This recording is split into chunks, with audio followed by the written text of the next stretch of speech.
Le 6 juin dernier, le chef de l'État a annoncé la cession de Mirage 2000-5 à l'Ukraine. Ces appareils de l'armée de l'air ont tous entre 34 et 37 ans de service. On pourrait imaginer que ces appareils sont obsolètes et que leur livraison n'a d'autre finalité qu'un effet d'annonce. Cependant, nous allons voir que les Mirage 2000-5 sont encore des aéronefs parfaitement capables.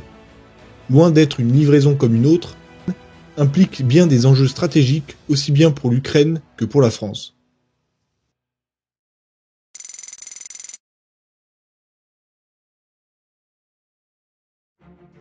À la fin des années 80, les Mirages de Dassault commençaient à se faire vieux, c'est pourquoi il fut décidé de faire une version modernisée du Mirage 2000C, le Mirage 2000-5. En 1993, commence donc le développement de cette nouvelle version, destinée à l'export.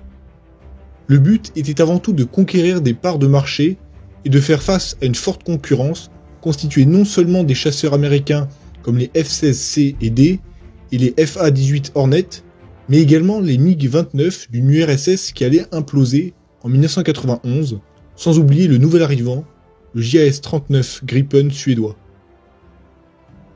Le Mirage 2000-5 est alors adapté pour la supériorité aérienne et la défense aérienne, plus spécifiquement pour l'interception à haute altitude et à vitesse supersonique. Le Mirage 2000-5F est un monoplace d'une masse à vide de 7,5 tonnes, soit 1 tonne de moins que le F-16, et d'une masse maximale au décollage de 17 tonnes, soit environ 2 tonnes de moins que le F-16.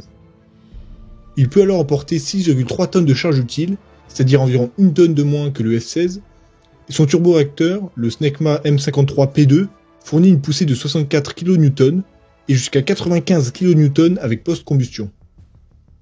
Pouvant aller jusqu'à Mach 2.2, soit plus de 2700 km/h, il peut atteindre une vitesse ascensionnelle de 285 mètres par seconde et une altitude de 17 000 mètres, soit environ 56 000 pieds.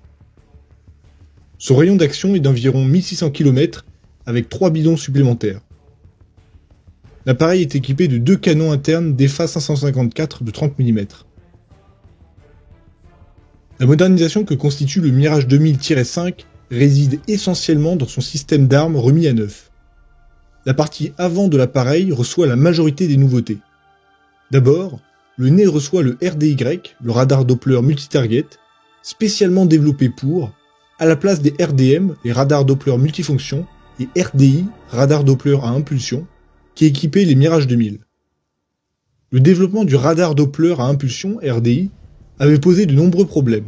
C'est pourquoi les 37 premiers appareils de série du Mirage 2000 ont reçu un radar Doppler multimode, RDM, dérivé du Cyrano 500, similaire à celui du F1. D'une portée d'environ 100 km, c'est un radar efficace et souple d'emploi, mais moins sophistiqué que le RDI. Il équivaut au radar APG-66 des F-16 de début de série. Il sera donc remplacé par un RDI en 1986. Mais au début des années 90, il fallait déjà envisager un radar plus performant et le RDY fut développé par Thomson CSF, devenu Thales en 2000. Les portées, que ce soit la poursuite ou la détection, sont largement améliorées, ainsi que sa capacité d'engagement multi-cible. Le missile Mika a été développé à la fois pour le Rafale, mais aussi pour le Mirage 2000-5, destiné à remplacer le Super 530D porté par le 2000C. Les couples Super 530D RDM ou Super 530D RDI avaient des capacités d'engagement relativement dépassées à l'époque, puisqu'ils nécessitaient un suivi du missile par le pilote jusqu'à l'impact sur la cible. Le couple Mika-RDY est venu considérablement améliorer ses capacités d'engagement grâce à la capacité Fire and Forget du Mika. Ainsi, le 2000-5 est capable de détecter jusqu'à 24 cibles, d'en suivre 8 et d'en engager jusqu'à 4 simultanément. Le RDY a une portée de 110 km en mode RR et 37 km en mode de recherche. Pour l'ensemble de la gamme Mirage 2000, le missile RR Mika moyenne portée, Mika pour missile d'interception, de combat et d'autodéfense, a été développé afin de remplacer les missiles Magic 2 et Super 530D. Il peut atteindre une vitesse de Mach 4 et une cible à 80 km pour le Mika EM et 60 km pour le Mika IR. Le Mika a un guidage mi-course inertiel en liaison entre l'avion et le missile, puis la fin de sa course se fait en fonction de l'autodirecteur dont il est muni. Il peut être doté donc d'un autodirecteur par guidage radar actif avec le MICA-EM ou d'un autodirecteur à guidage infrarouge passif avec le MICA-IR. Ainsi, pour être précis, le MICA-IR remplace le Magic 2 Fox 2 et le MICA-EM remplace le Super 530D Fox 1. Le Super 530D pesait 270 kg au lancement, contre 112 pour le MICA, soit 2 fois plus lourd, et pouvait aller jusqu'à 24 400 mètres d'altitude, soit environ 80 000 pieds, contre 11 000 mètres, soit 36 000 pieds pour le MICA. En revanche, le MICA-EM a une portée de 80 km, soit 2 fois plus importante que le Super 530D. La vitesse du MICA, avoisinant Mach 4, est moindre que celle de son prédécesseur qui flirte avec Mach 5, mais cette différence est assez peu significative, puisque même si le pilote ennemi bénéficie d'un temps de réaction plus important, la vitesse reste élevée et la portée compense cet écart. La contrepartie, outre l'altitude et la vitesse moindre, de cet important gain de performance est la charge explosive qui est 3 fois moins importante sur le MICA que sur le Super 530D. Le Super 530D ne pouvait être emporté seulement sur les 2 pylônes intérieurs de la voilure, c'est-à-dire à la place des 2 bidons supplémentaires. Ainsi, le Mirage 2000C ne pouvait emporter au maximum que 4 missiles, selon les configurations. Par exemple, en configuration d'interception longue distance, le 2000C n'était pourvu que de 2 Super 530D, de 2 Magic 2, ainsi qu'un unique bidon de 1200 litres sous le ventre. Le combat aérien rapproché n'autorisait quant à lui l'emport que de 4 Magic 2. Le Mirage 2000-5 peut en revanche lui emporter jusqu'à 6 MICA-EM ou IR, 4 sous les points d'emport latéraux ventraux, à l'avant et à l'arrière du fuselage, et 2 sous les points d'emport sous la voilure. Et ce tout en emportant 3 bidons largables, 2 de 2000 litres sous la voilure et 1 de 1300 litres sous le ventre. Pour résumer, le Mirage 2000-5, c'est plus d'autonomie, plus de portée et plus de puissance de feu. L'autre amélioration majeure se joue au niveau du cockpit qui a été grandement révisé. Le FA-18 avait introduit une interface homme-machine IHM ultra moderne permettant l'affichage de différentes pages comme une situation de guerre électronique et des menaces radar, un affichage du radar, des circuits électriques, des circuits hydrauliques ou une sélection des armements. Le tout sur 3 écrans multifonctions. Ce fut une véritable rupture technologique qui influença Dassault sur la manière de réviser le cockpit du Mirage 2000-5, tout comme ce fut le cas pour les autres chasseurs américains, le Gripen ou l'Eurofighter. Toujours à la pointe de l'innovation, Dassault apporta au cockpit à la place des instruments un total de 5 visualisations, d'où le Mirage 2000-5.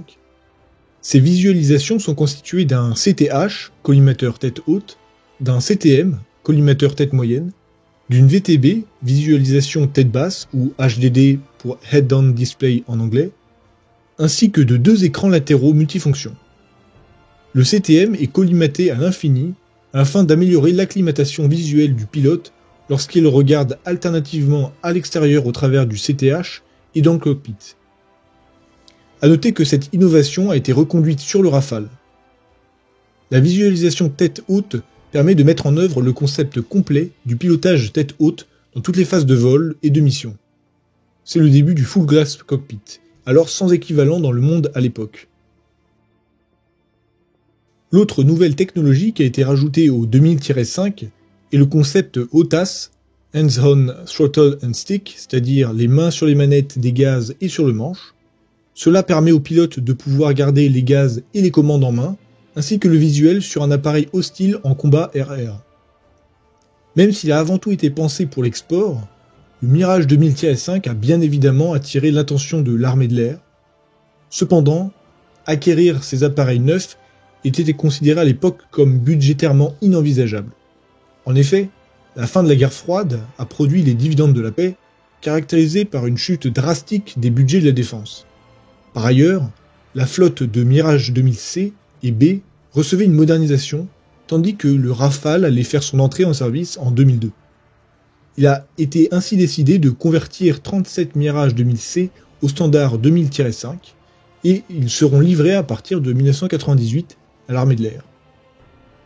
Les Mirage 2000-5F reçurent alors l'ensemble des innovations, mais la suite de guerre électronique du 2000C, l'ICMS Mark II, a été conservée et adaptée au radar RDY. Cette dernière comprend un détecteur d'alerte radar Serval pour système d'écoute radar et de visualisation de l'alerte, le brouilleur Sabre pour système d'autoprotection par brouillage électromagnétique, le lance-paillettes Spiral pour système de protection infrarouge et radar par l'orage, ainsi que le lance-leurre Éclair.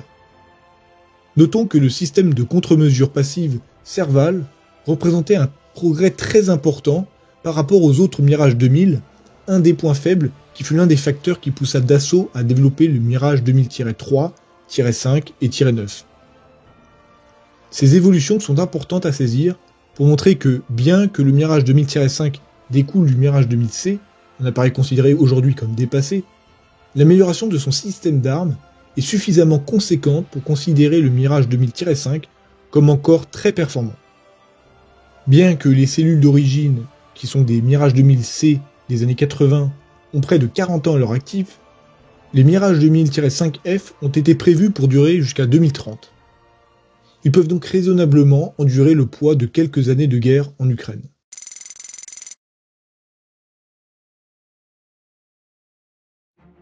À son entrée en service dans l'armée de l'air en 1998, le Mirage 2000-5F équipa, outre l'escadron de chasse 5330 Côte d'Argent dès la campagne d'expérimentation, les EC-1-2 Cigogne et 2-2 Côte d'Or, dotés de 15 appareils chacun. Le taux d'attrition ainsi que la réduction des dépenses amenèrent à la dissolution de l'EC-2-2 Côte d'Or en 2007, et les 2000-5F furent transférés à l'EC-1-2 Cigogne. Aujourd'hui, on retrouve le 2000-5F à l'EC-1-2 Cigogne basé à Luxeuil et à l'EC-311 Corse basé à Djibouti. On estime aujourd'hui à 26 le nombre de Mirage 2000-5F encore en service. Régulièrement, 4 Mirage 2000-5F sont envoyés en Lituanie et en Estonie pour la défense du ciel balte dans le cadre de l'OTAN pour des mandats de 4 mois. Si l'on se réfère à la PO, la permanence opérationnelle de l'armée de l'air, le Mirage 2000-5F possède une réactivité hors du commun, et pour cause, il a justement été conçu spécialement pour la permanence opérationnelle et la défense aérienne. La PO, mission essentielle des 2000-5F, garantit la protection de l'espace aérien français contre toute menace. L'appareil peut décoller en à peine 2 minutes.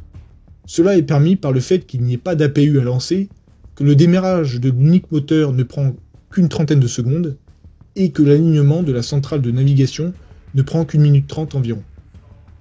Le Mirage peut rapidement atteindre une vitesse de Mach 1.6 pour l'interception, y compris avec ses missiles et son bidon ventral de 1300 litres. Sa vitesse ascensionnelle est importante, 285 mètres par seconde, supérieure aux 254 mètres par seconde du F-16. L'avantage du turboréacteur du Mirage 2000 est qu'il consomme relativement peu, permettant de rester en l'air pendant près d'1 heure 3/4. Il peut être ravitaillé en vol, même si en l'occurrence, l'Ukraine ne possède pas d'avion ravitailleur. Une autre question. Qui va remplacer les Mirage 2000-5F pour les missions de permanence opérationnelle? Des compensations ou optimisations du parc ont-elles été prévues, planifiées et budgétées? C'est une des questions majeures qui permet de répondre à la question: dans quelle mesure la cession des Mirages à l'Ukraine affecte-t-elle la capacité à assurer des missions aériennes essentielles pour la France et ses intérêts?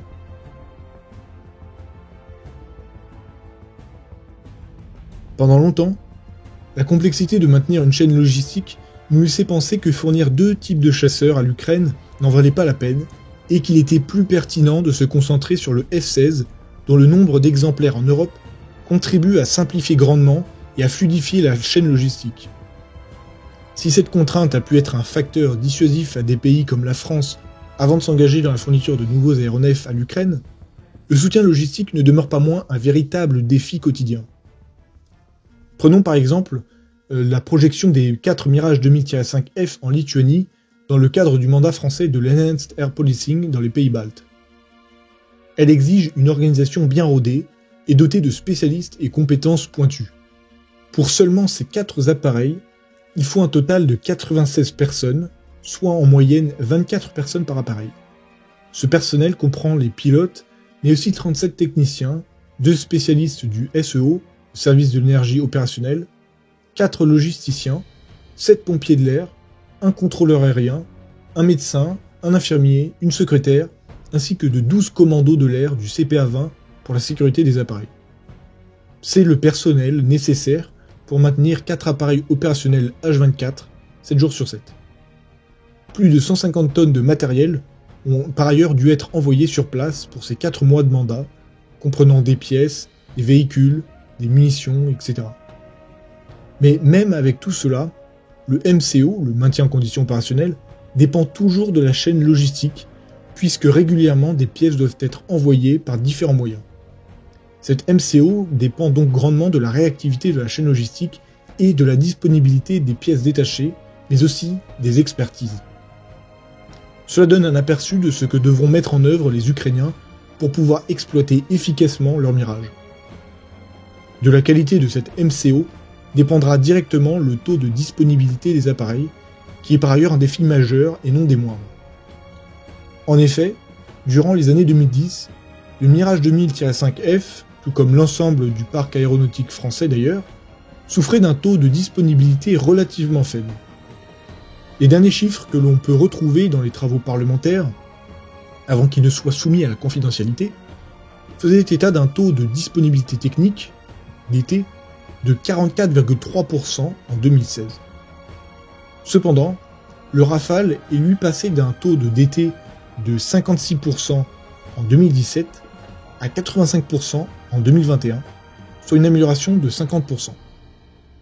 Si on applique ce même taux au 2000-5F sur la même période, on obtient un taux de DT de l'ordre de 66,45%. Il s'agit là d'une pure estimation, bien entendu.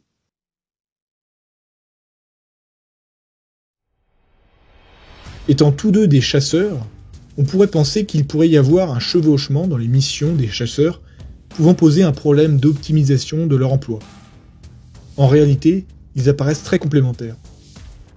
En interception, le Mirage 2000-5 est souvent considéré supérieur au F-16, qui lui est un chasseur bombardier polyvalent de moyenne altitude.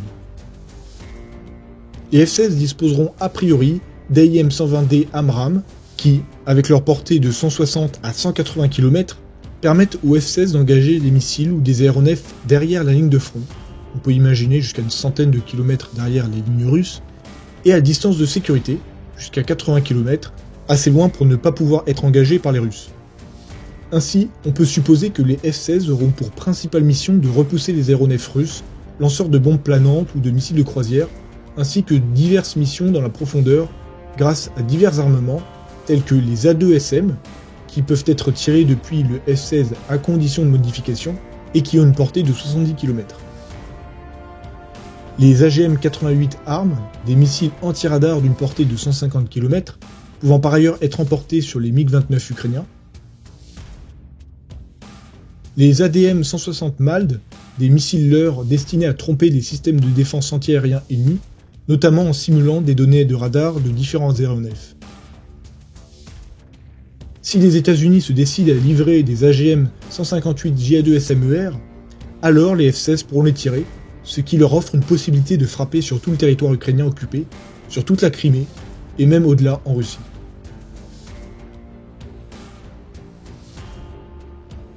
Les Mirage 2000-5 pourraient alors endosser un rôle complémentaire et remplir des missions au-dessus du territoire ukrainien, ou pour des cibles proches du front, et des missions davantage d'ordre micro-tactique, par exemple la défense d'une zone en particulier comme une grande ville. Les Mirage 2000-5F sont pertinents dans ce que Kiev a aujourd'hui besoin. En effet, ils peuvent aider à pallier un manque de défense antiaérienne. En 2024, l'Ukraine reçoit entre 800 et 900 drones et tout type de missiles par mois. C'est aussi pour cela que récemment ont été actés la cession d'un système Patriot par les USA, d'un autre système de défense aérienne par Thales, ainsi qu'un autre SAMP-T par l'Italie. On imagine que les cibles interceptées seraient principalement des drones ou différents types de missiles. Néanmoins, il est tout à fait possible qu'ils puissent engager des chasseurs russes. Mis à part le Sukhoi 57, dont on n'a pas vu l'ombre depuis le début du conflit, à part un exemplaire abattu au sol en Russie, le Mirage 2000-5 est capable de prendre le dessus sur n'importe quel appareil russe, à condition qu'il soit dans les mains d'un pilote qualifié pour la défense aérienne, et qu'il y ait une bonne coordination des moyens de détection. En effet, l'annonce est passée un peu inaperçue, mais porte pourtant une importance majeure, celle de l'envoi de 2 AWACS ASC de 890 de Saab. Le radar à antenne AESA de l'ASC 890 permet de détecter des cibles aériennes jusqu'à 400 km de portée, à savoir aéronefs, missiles de croisière et drones russes évoluant dans l'espace aérien ukrainien, en particulier à très basse altitude qui sont plus difficiles à détecter.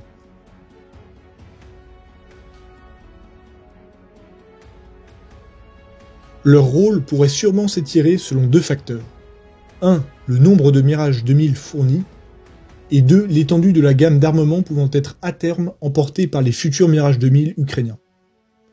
Au-delà de ces dimensions techniques et opérationnelles, le calendrier prévisionnel établi par Emmanuel Macron semble très, voire un peu trop ambitieux.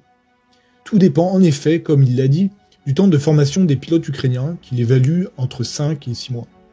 Cela semble improbable qu'il puisse être opérationnel d'ici la fin de l'année. Plusieurs facteurs sont à noter. Quels sont les pilotes à former sur Mirage ? Probablement ceux qui ont déjà été formés en France sur AlphaJet. Cependant, il a été rapporté de la surprenante jeunesse des pilotes ukrainiens. En effet, c'est une denrée rare en Ukraine. D'autant que leur manque d'expérience indique qu'ils ne sont probablement pas déjà spécialisés dans la défense aérienne, et donc, leur temps de formation prendra certainement plus de 6 mois. On peut se demander si des pilotes de SMP, déjà qualifiés sur Mirage, ne pourraient pas servir en Ukraine, un peu comme les volontaires étrangers combattant au sol. Par ailleurs, le nombre de Mirage 2000B, souvent nécessaire mais pas indispensable à la formation sur Mirage 2000, ne se trouve plus qu'au nombre de 7 au sein des armées françaises. Tout cela, c'est sans compter la formation du personnel de maintenance et des différentes expertises qui auront la très complexe tâche d'assurer le MCO des appareils. À moins de supposer que ces formations aient déjà débuté il y a plusieurs mois dans le plus grand des secrets, il paraît difficile d'envisager des Mirage 2000-5 en Ukraine opérationnels avant le printemps 2025. La question de la sécurisation des Mirage 2000-5 sur le sol ukrainien, là où ils sont le plus vulnérables, doit aussi être considérée. Seront-ils disséminés sur des bases camouflées prêts à décoller depuis des portions de route, ou bien enterrés sous terre ?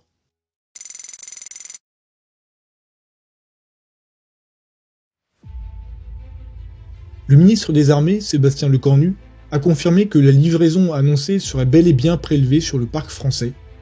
Le nombre d'appareils livrés, qui n'a pas été dévoilé, se rapprocherait probablement de la douzaine, c'est-à-dire de quoi équiper un petit escadron, et de pouvoir maintenir une demi-douzaine de chasseurs opérationnels en permanence.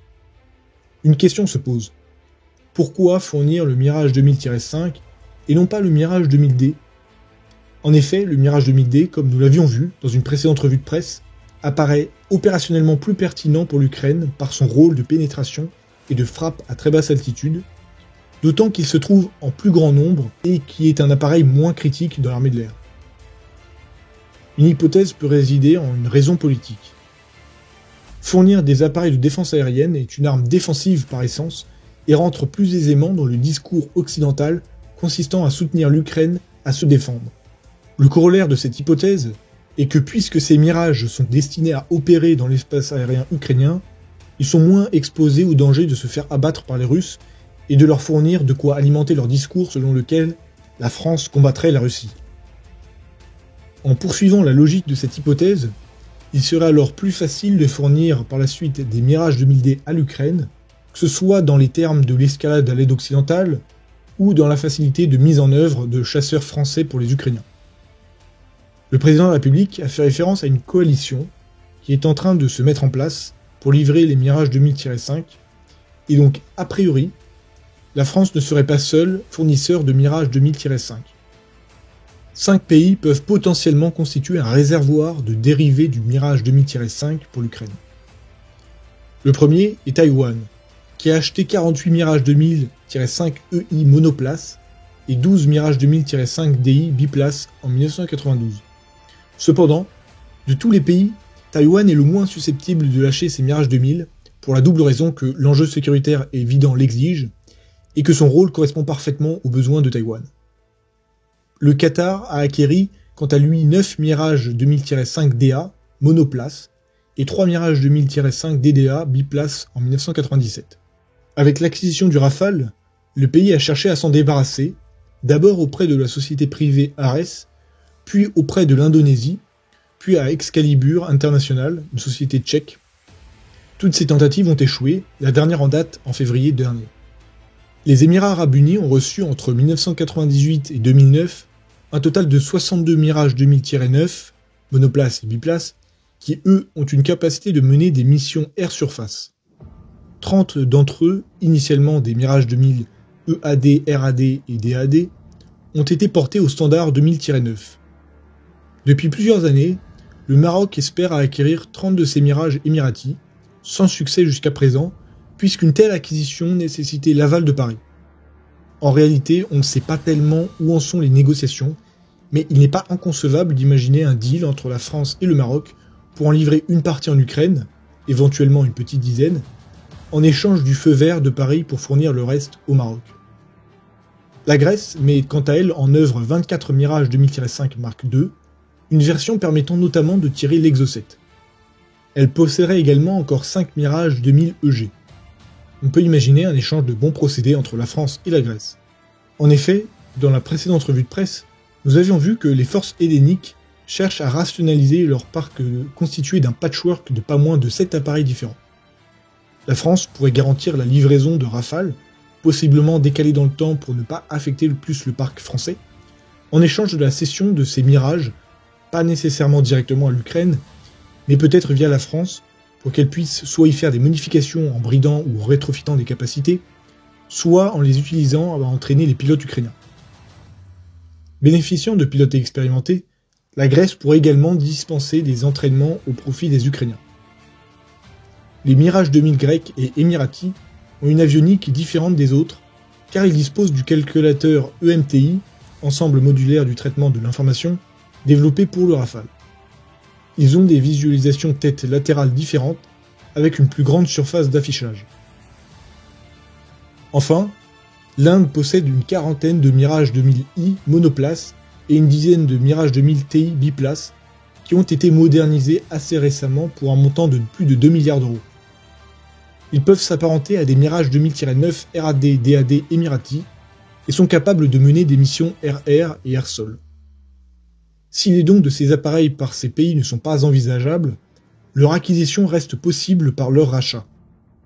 En résumé, si peu de ces 5 pays semblent disposés à céder l'entièreté de leur flotte, il est tout à fait possible d'envisager d'en récupérer à droite et à gauche entre 20 et 30. En additionnant les 2000-5F, on atteindrait ainsi la masse critique de la quarantaine d'appareils.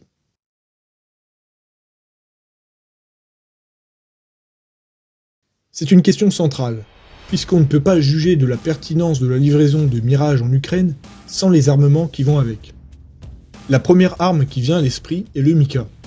La France a reçu un total de 1110 Mika, qui se décomposent en 570 Mika IR et 540 Mika EM. Les Mika NG devront bientôt les remplacer. Les Mika NG seront introduits à partir de 2028, et les Mika actuels seront progressivement retirés du service au cours des années 2030. Ainsi, au vu de ces éléments, on ne voit pas comment la France pourrait livrer plus de 150 Mika, ce qui ne fait qu'une dizaine de missiles par Mirage. Notons que si le Mika a une portée maximale de 80 km, il a aussi une portée minimale de 500 mètres environ, ce qui peut s'avérer très utile pour une interception très courte portée. En effet, les missiles peuvent éventuellement être une alternative aux 2 canons de 30 mm que possèdent les Mirage 2000, pas forcément optimales pour abattre des vecteurs à faible vitesse, comme des drones, même si l'utilisation de missiles est bien plus onéreuse.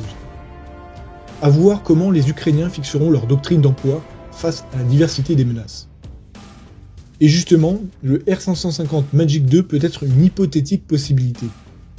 Il a été déclaré obsolète en 2020 par l'armée de l'air, et il a plus ou moins été retiré du service.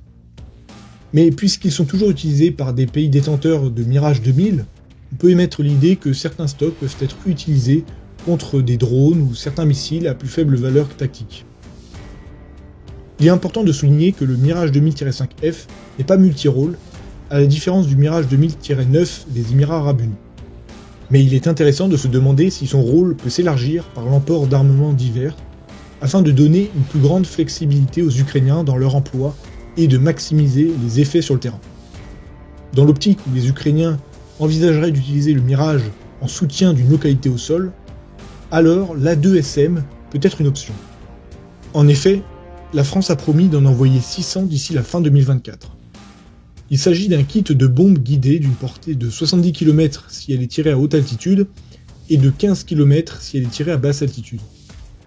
La masse du corps de bombe peut varier de 125 kg à 1 tonne et le guidage se décline en 3 versions. Le guidage inertiel GPS plus infrarouge et enfin inertiel GPS plus laser. La France a actuellement un stock compris entre 1500 et 1750 A2SM. Le Mirage 2000-9 Emirati peut emporter une version du Scalp EG, le Black Shane, ainsi que le missile anti-navire Exocet. De même, les Mirage 2000-5 Mark II grecs peuvent emporter à la fois le Scalp et l'Exocet.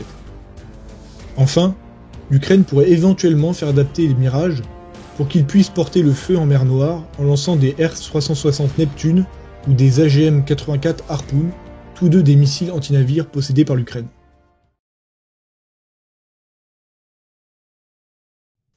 Le Mirage 2000-5F rend aujourd'hui des services extrêmement précieux pour l'armée de l'air. Il assure une partie de la permanence opérationnelle avec les Rafales, c'est-à-dire ni plus ni moins que la défense aérienne du territoire. Il a récemment été déployé en Lituanie jusqu'en mars dernier pour la défense aérienne des pays baltes dans le cadre du Baltic Enhanced Air Policing de l'OTAN. Ce sont des déploiements fréquents puisque les précédents datent de seulement de 2022, où en mars des -5F ont été envoyés en Estonie. En décembre, ce fut le tour des Rafales en Lituanie. Il est probable que les mandats français soient désormais à 100% assurés par le Rafale. Lors des missions Poker, qui ont pour but d'entraîner les forces aériennes stratégiques, les Mirage 2000-5 peuvent servir à escorter les Rafale B qui transportent le missile nucléaire ASMPA. Fournir ne serait-ce que 12 Mirage 2000-5F équivaut à en retirer la moitié de ceux opérationnels en France et revient à réduire d'environ 7% le parc de chasseurs de l'armée de l'air et de l'espace. L'impossibilité d'augmenter la cadence de production du Rafale, jusqu'à 3 par mois prévu, l'effet d'inertie dans tous les cas, en augmentant la production dès maintenant, il faut 3 ans pour produire un Rafale de A à Z, rend la compensation numérique de cette perte infaisable. Il est peu probable que la France puisse se passer des Mirage 2000-5F du 311 Corse, car ils opèrent à la protection de Djibouti. Ainsi, le 1-2 Cigogne est le plus susceptible d'être mis en sommeil au profit des Ukrainiens. Cela donne un indice du possible nombre d'appareils qui seront livrés, soit une douzaine. Ainsi, il faut compter sur l'optimisation de l'utilisation des Mirage 2000-5F qui resteront dans l'armée de l'air, ce qui passera par l'abandon ou la réduction de la fréquence de certaines missions, comme la permanence opérationnelle, le déploiement dans les pays baltes, etc. Enfin, l'histoire opérationnelle, qu'elle soit ancienne ou plus récente, montre à quel point le 2000-5 est performant. En octobre 1996, en mer Égée, 2 F-16 turcs s'introduisent dans l'espace aérien grec, qui réagit en envoyant 2 Mirage 2000 EG pour interception. Un dogfight s'engage, les F-16 ne bougeant pas de la zone.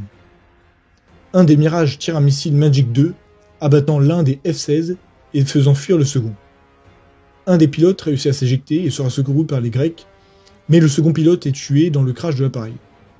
L'affaire, tenue secrète, ne sera révélée publiquement qu'en 2003. Le Mirage 2000 aura abattu alors l'unique F-16 perdu en combat aérien. En novembre 2022, Taïwan a organisé l'exercice Tianlong. Il consistait à simuler une attaque par 4 F-16 de l'île défendue par 4 Mirage 2000-5 de la force aérienne taïwanaise. Le bilan de l'exercice s'est soldé par une victoire 4-1 des Mirages. C'est suite à ce résultat sans équivoque que l'état-major de la force aérienne taïwanaise étudie la possibilité de prolonger la durée de vie d'une partie des Mirage 2000. Les Mirage 2000-5F ont pris une part notable dans l'opération Harmattan en 2011 en Libye.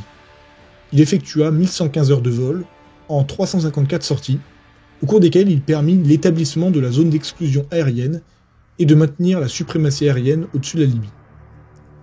Les Mirage 2000 qataris prirent part aux opérations aux côtés des appareils français, quand elles étaient menées depuis la Crète.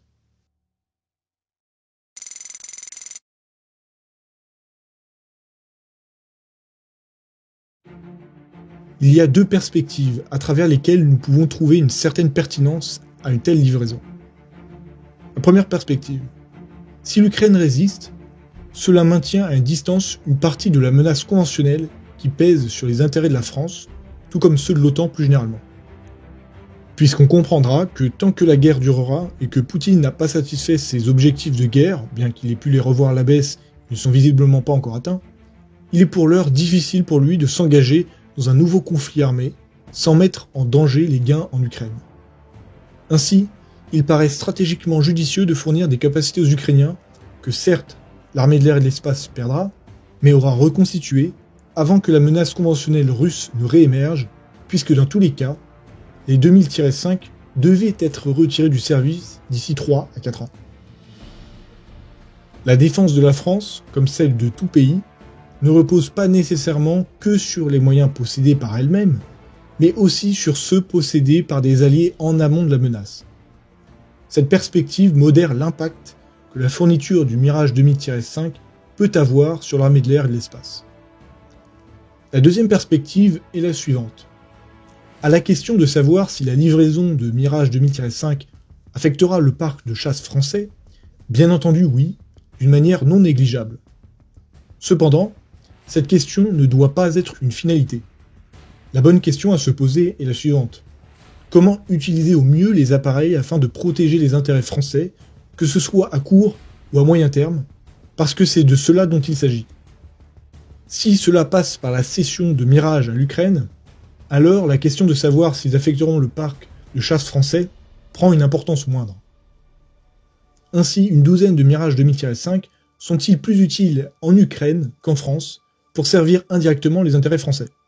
C'est précisément là que la perspective géopolitique prend toute son importance. La cession de Mirage 2000 à l'Ukraine, mais comme le soutien à l'Ukraine d'une manière plus générale, devrait à mon sens se lire selon les enjeux mondiaux qui sont aussi ceux de la France. Aujourd'hui, la paix mondiale est menacée par la stratégie du chaos menée par la Russie. Que ce soit en Syrie, en Géorgie, en Crimée, dans le Donbass ou au Sahel, son attitude belliciste, concrétisée par une lutte multidimensionnelle, est une menace pour la sécurité globale et touche particulièrement aux intérêts français. L'Ukraine représente aujourd'hui un véritable verrou sécuritaire en Europe. S'il saute, les conséquences seront si désastreuses qu'on ne pourrait pas leur fixer une étendue claire à leur étendue. Les pays baltes, à savoir l'Estonie, la Lettonie et la Lituanie, se trouveraient encore plus directement menacés, tout comme la Moldavie, la Roumanie et la Bulgarie, qui sont des pays particulièrement vulnérables. Depuis les années 2000, la Russie recherche un double objectif stratégique résultant de la réminiscence de l'Union soviétique. Le premier est de se constituer un glacis protecteur, une zone tampon entre son territoire et les pays de l'OTAN. L'Ukraine et la Biélorussie en forment la première brique. Les États baltes, la Moldavie, la Bulgarie et la Roumanie en forment la seconde. Il n'est pas dit que la Russie envahisse militairement ces pays, encore que rien n'est sûr. En effet, depuis la chute de l'URSS, le haut commandement russe a théorisé le contournement du moyen de la lutte armée pour parvenir à des objectifs politiques. Ce contournement se fait par des moyens non militaires, qu'ils soient financiers, informationnels ou cyber, ou par des moyens indirects, tels que des forces paramilitaires ou spéciales, des forces irrégulières ou par la dissuasion stratégique. La Russie aurait la capacité de mener dans ces pays une guerre informationnelle encore plus prégnante, des tentatives de déstabilisation institutionnelle et politique, ou toute forme d'action évoquée permettant de fragiliser ces pays.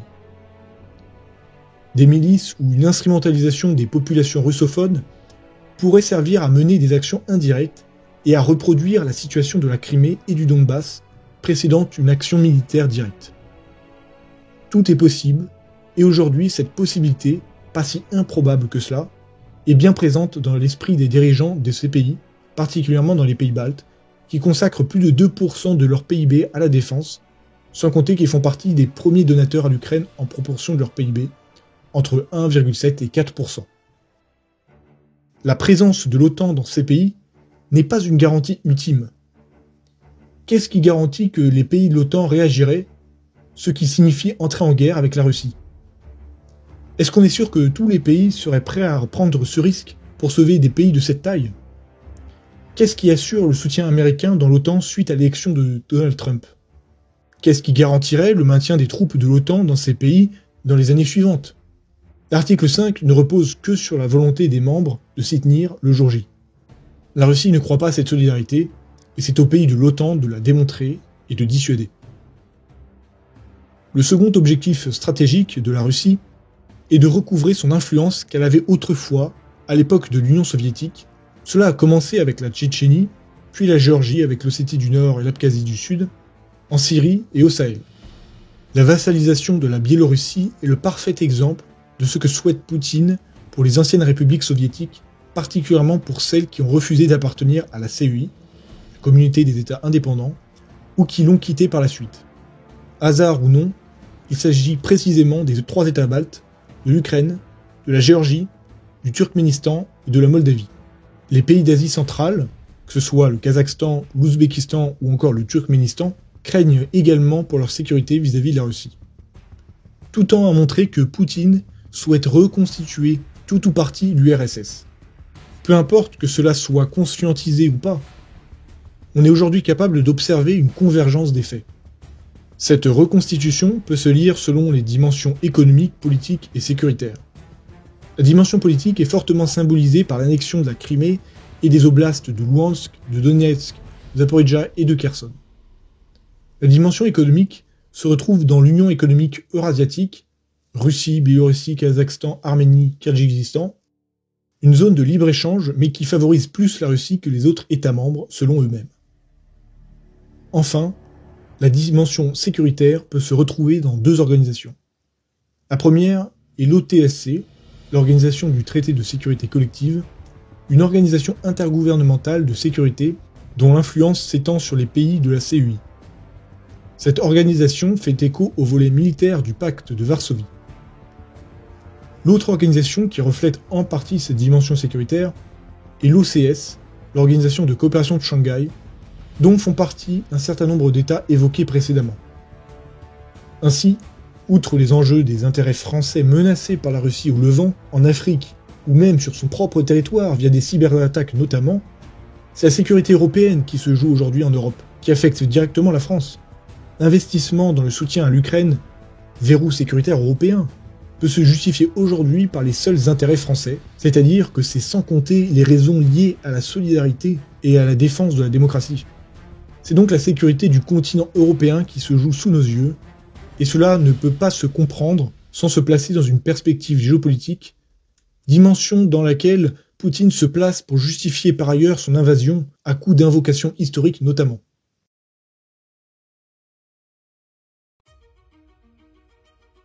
Après les enjeux, la question des effets d'une telle livraison se pose logiquement. Le questionnement de l'impact opérationnel semble remettre en cause à lui seul la pertinence de livrer ces Mirage 2000-5 à l'Ukraine. Une douzaine n'est pas suffisant pour exercer un effet stratégique sur le théâtre ukrainien, il n'y a pas de doute là-dessus. Il en faudrait plusieurs dizaines à minima. Cependant, si l'objectif n'est pas de créer un effet stratégique en tant que tel, il réside bien plus dans l'appel d'air que cette première livraison d'appareils de combat occidental non américains peut entraîner. Un appel d'air vis-à-vis d'autres Mirage 2000-5 et ses dérivés. Chaque livraison supplémentaire de cet appareil de la part d'un autre pays possédant du Mirage 2000-5 aurait encore plus de sens, puisqu'il pourrait se rapprocher de la masse critique pour exercer un effet stratégique, parlons ici d'au moins une quarantaine d'appareils. Ceci viendrait s'ajouter aux dizaines de F-16, environ 80, qui seront prochainement livrés. On ne parle pas ici d'un vœu pieux, mais d'une réelle possibilité puisque le président de la République a indiqué la mise en place d'une coalition sur la question. Outre le 2000-5, une réflexion peut éventuellement s'engager sur certains Mirage 2000C, que ce soit pour en fournir une profondeur en pièces détachées, ou bien pour potentiellement servir dans le ciel ukrainien. La piste ne semble pas inintéressante à explorer. La France a procédé au retrait des 12 derniers Mirage 2000C RDI de l'armée de l'air en 2022 seulement. L'Égypte posséderait encore 15 Mirage 2000 EM monoplace et 3 Mirage 2000 BM biplace. Ces appareils sont basés sur la version export du Mirage 2000C.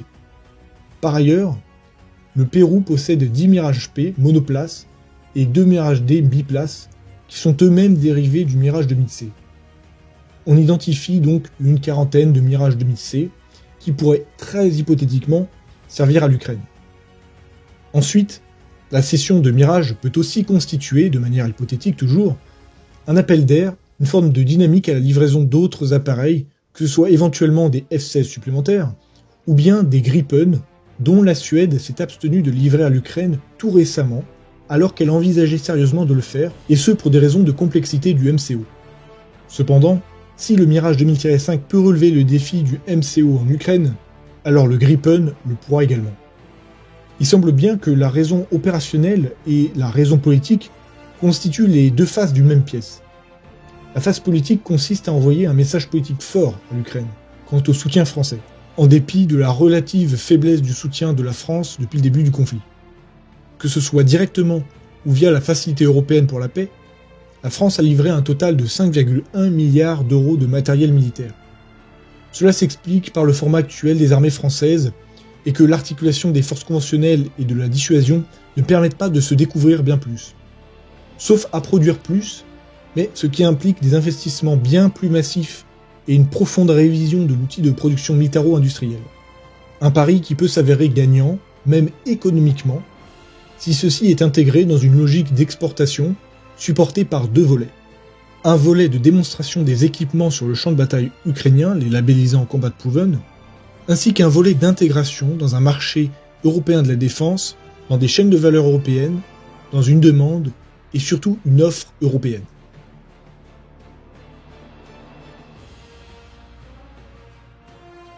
Introduire un armement aussi critique que le Mirage 2000-5 de conception 100% française, donc 100% européenne, de l'armée de l'air ukrainienne, constitue une certaine garantie de continuité dans le soutien occidental dans le temps et permet de réduire son imprévisibilité causée par le facteur américain.